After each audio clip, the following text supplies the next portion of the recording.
I've got 99 problems, but love ain't one. I often find myself having problems in life with money, work and health, banging my head against the wall, trying to crack the code of ease and flow in these areas. But with people, relationships and love, it's a completely different story. This part of life feels easy for me, effortless and very fulfilling. I started to wonder why. Why do I struggle in some areas but not in love? Of course, I've had my share of heartbreaks, difficulties, conflicts, and even childhood trauma and abuse. But these pale in comparison to the amount of love, care, and support I've experienced in my life.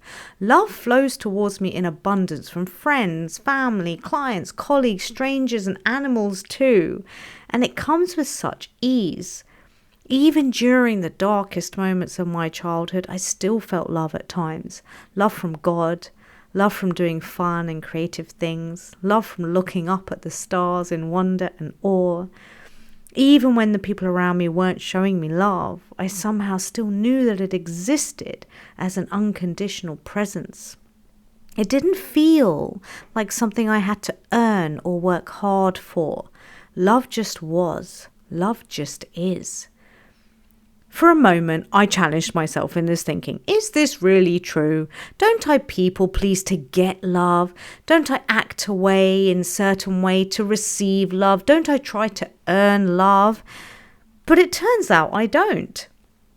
I do people please, but it's to avoid pain and rejection.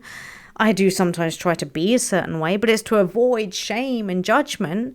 I don't do either of these things to get love. I've never tried to get love, and yet I get it in spades. And therein lies the crux of it. The more you try to get something, the less you get it. This is known as the Matthew effect. To quote Matthew 13:12 and Matthew 25:29 from the Bible, "For the one who has, more will be given, and he will have an abundance. But from the one who has not, even what he has will be taken away." I'm going to say that again for you. "For to the one who has, more will be given, and he will have an abundance. But for the one who has not, even what he has will be taken away." This isn't about stuff. It's about who you're being on the inside. When you feel whole and complete, more comes to you. When you feel lacking and incomplete, you repel even what you've already got. When it comes to love, I'm a have.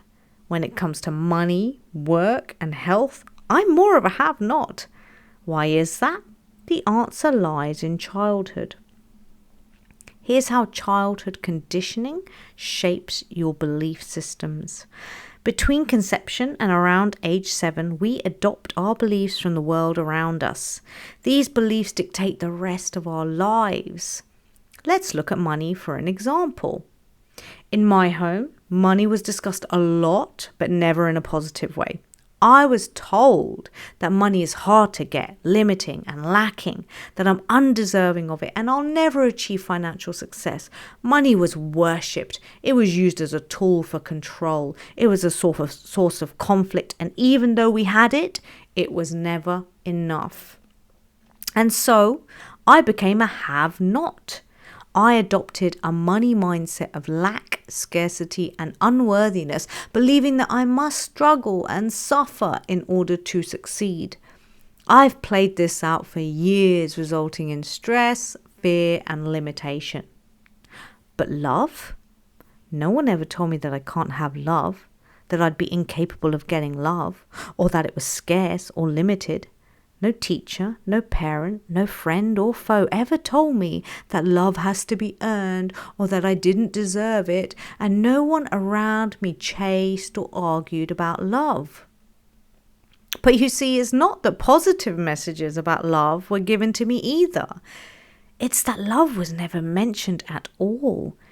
It wasn't taught at school, and bar a few minor incidents in my earliest years, the topic of love, people, and relationships was left unspoken in my house. And this was actually the greatest gift I could ever receive. It allowed me to remain whole. The silence on this topic meant that I stayed connected to my innate knowing about it. I stayed with the original program, the spiritual source code within, the one that we are all born with, which is that I am worthy, whole, and complete. I am a have, and I remained as a have because no one told me that I was a have not. No one planted those seeds, those viruses in my mind. And thus I operated from this place of completeness throughout my life, never chasing or needing, trying or seeking for love. And as a result, I got plenty of it. Let's remind ourselves of the Matthew effect again. For the one who has, more will be given, and he will have an abundance. But for the one who has not, even what he has will be taken away.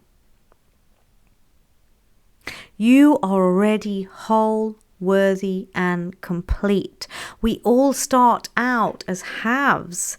Then the world trains us to believe otherwise. It trains us into fear, lack, and limitation. It has us festering in incompleteness and living from that place, and so we struggle. But our wholeness never goes away.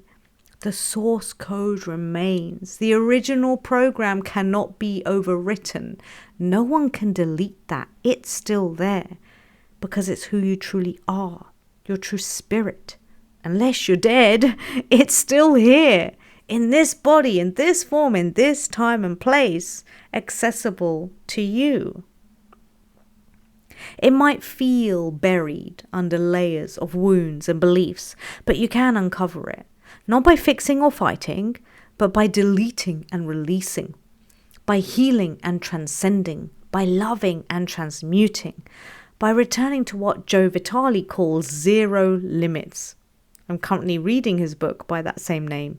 If you're interested, check that out. The journey back home. I've been on this journey of returning to wholeness for many years. I'm not sure it ever ends because there are so many layers to our psyche that cloud our completeness. It's what one of my teachers, William Whitecloud, calls the battle of evermore. It's a daily practice to notice when you're coming from fear and lack and instead choose to come from love and limitlessness. That's the simplest way to describe it.